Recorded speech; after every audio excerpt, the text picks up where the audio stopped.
আজকে খুব সকাল সকাল বাজারে গিয়েছিলাম আফানের সাইকেলটা ঠিক করানোর জন্য, আর টুকটাক কিছু কেনার ছিল এই জন্য। তো আফানকে যেহেতু অনেক সকাল সকাল নিয়ে যেতে হয়েছিল, তাই ও কিছু খেয়ে যেতে পারেনি। তাই বাসায় ফেরার পথে ওকে রেস্টুরেন্টে নিয়ে গেলাম। এটা হলো আমাদের এলাকার খুব জনপ্রিয় একটা ফুড ক্যাফে। ক্যাফেটা খুব অল্প জায়গার মধ্যে হলেও খুব সাজানো গোছানো আর বেশ পরিপাটি ছিল। আফান ওদিকে দোলনায় দোল খেতে ব্যস্ত, আর আমি যাচ্ছি একটা কিছু অর্ডার করতে। আমাদের পরিবহন মানে ভ্যানটা ছিল আমার প্রতিবেশী একটা ছোট ভাইয়ের।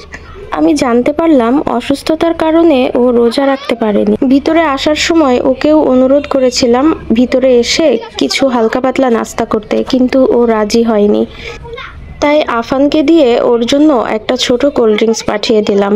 আচ্ছা যাও যাও, মামাকে বলো মামা তুমি এটা এখন খাও। খুব রিসেন্টলি আফান সাইকেল চালানো শিখেছে, কিন্তু ওর সমস্যা হলো বারবার ও সাইকেল থেকে পড়ে যায় আর সাইকেলের বিভিন্ন অংশ ভেঙে চুরমার হয়ে যায়। সেগুলোই আজকে রিপেয়ার করতে এসেছিলাম। যাই হোক, তো এইবার আমরা রেস্টুরেন্টের ভিতরে ঢুকে কোথায় কোথায় একটু ভালো ছবি নেওয়ার ভিডিও নেওয়ার জায়গা আছে সেখানে একটু শ্যুট নিচ্ছিলাম। একে তো রোজার দিন, তারপর আবার অনেক সকাল সকাল আসার কারণে রেস্টুরেন্টটা একদমই ফাঁকা ছিল।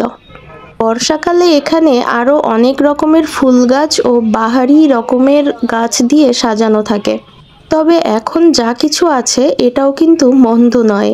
বিভিন্ন ফুল ও পাতাবাহারের পাশাপাশি এখানে ওরা লেটুস গাছও লাগিয়ে রেখেছে, যেখান থেকে পাতা নিয়ে ওরা ওদের কাজে ব্যবহার করে।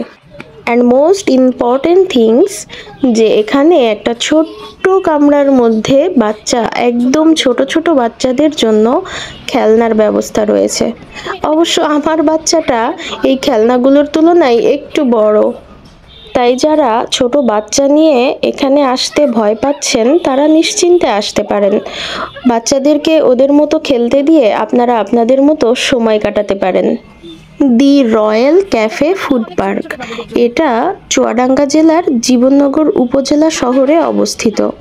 খুব অল্প সময়ের মধ্যে এই রেস্টুরেন্টটি বেশ জনপ্রিয়তা লাভ করেছে। আচ্ছা, এবার আমাদের খাবার রেডি। পাপা, কোথায় এসেছি আমরা? বার্গার খেতে। তাই? বার্গার তোমার প্রিয়? ঠিক আছে, খাওয়া শুরু করো, আমরা তাড়াতাড়ি বাসায় যাব।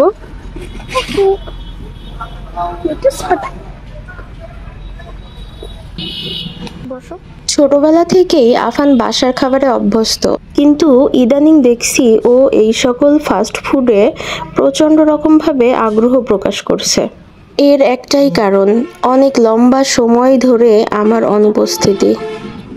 তো যাই হোক, সবাই ভালো থাকবেন, দোয়া করবেন আফানের জন্য, আমার জন্য দোয়া করবেন। আল্লাহ হাফেজ।